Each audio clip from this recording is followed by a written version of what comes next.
Hello, my name is Jamie Creed, and this presentation is for the assignment Productive and Counterproductive Behaviors in the Workplace for Liberty University. Psychology, 516, Department of Psychology, Industrial Organizational Psychology, Dr. Benjamin Wood. Reference material for this presentation is the following textbook,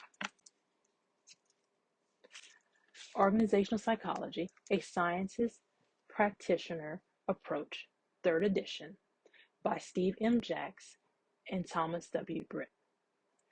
For the presentation, I will discuss 5 questions that have been assigned. Each question answered be at least 2 minutes long, but no longer than 5 minutes. The first question is, how have recent historical events affected the course of research in organizational psychology? Give an example of an event and the resulting outcome. Organizational psychology is a field that uses scientific methodology to better understand the behavior of individuals working in organizational settings. It studies the individual settings. Jackson Britt states that historical events in organizational psychology include events such as 9/11. The way many organizations were impacted during 9/11 was by emergency preparedness. It made organizations aware of the need for creating and having plans in place for different types of emergencies. Many organizations in the World Trade Center did have emergency plans previously in place. If they didn't, the death toll could have been higher. A recent event that has affected organizational psychology is the pandemic, COVID-19, that caused a global lockdown. This created a new way of people going to work and a new way of how organizations had to adapt to changes of having people work from home, and for organizations that had employees still coming in, having less staff members on hand. This included the way of communicating, using video conferencing to hold meetings, work-family issues, telecommuting, virtual teamwork, and job insecurity.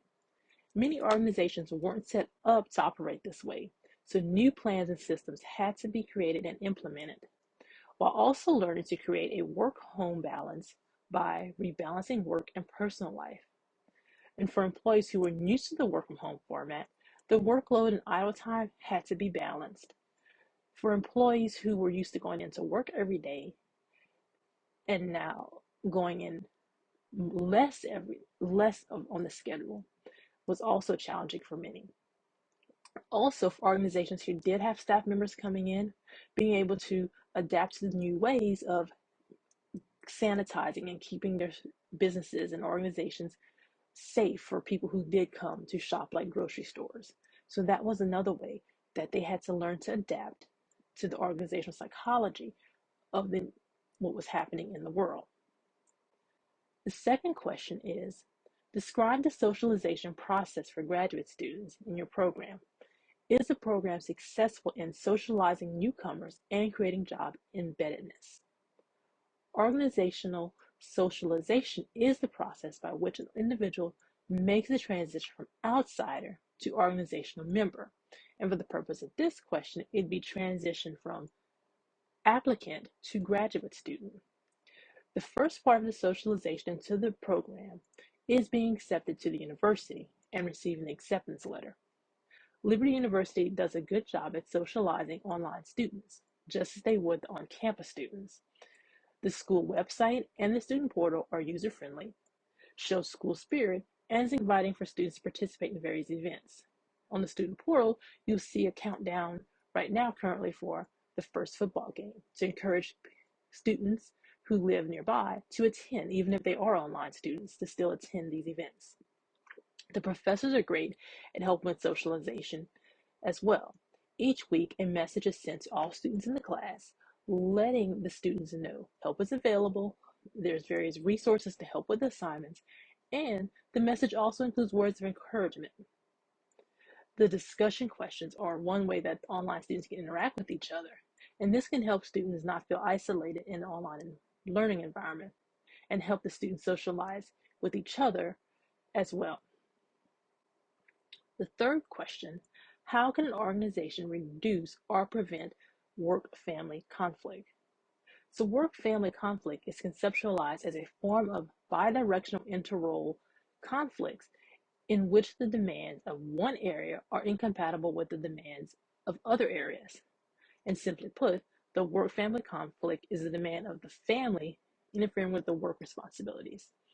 To help reduce this, the organization can have periodic social events that include the family. It could be a family picnic, a family fun day. And this can show the family that they're cared for and that the organization understands that family time is important as well. But, however, it is not just up to the organization to create the work-life balance and help to limit the work-family conflict.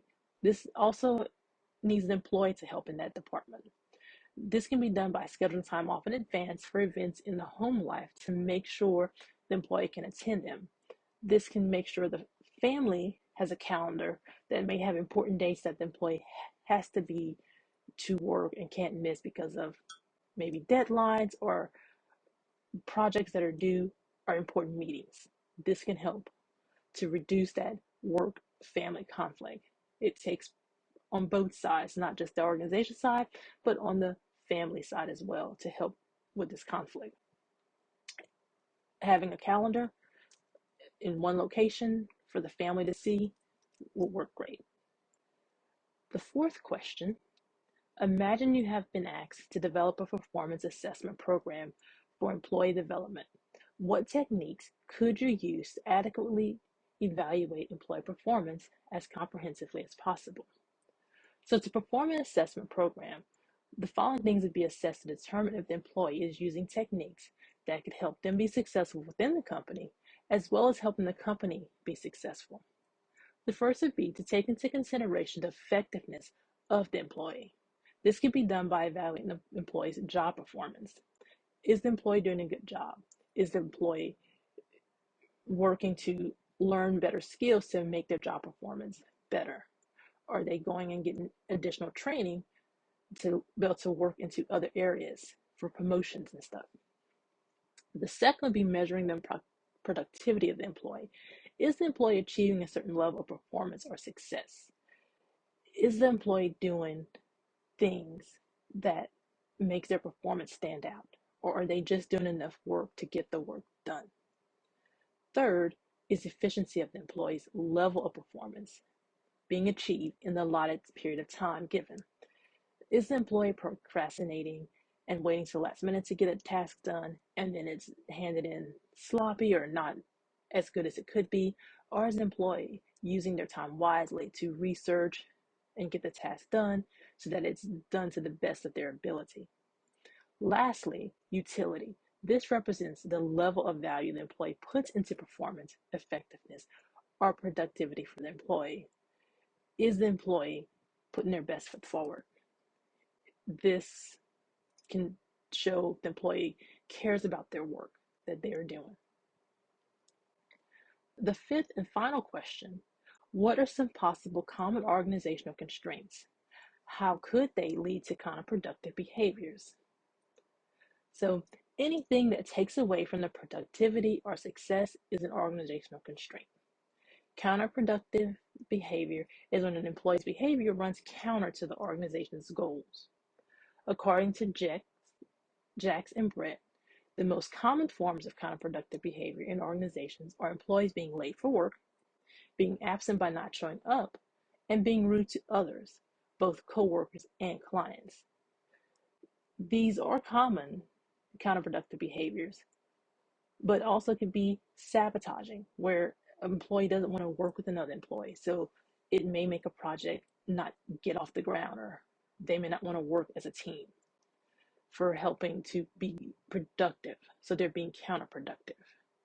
When not showing up for work, if you're on a team, you've left your team hanging and they're having to do all the work and pick up your slack of the work. Not showing up for work, then the work is not getting done. Thank you for watching my presentation.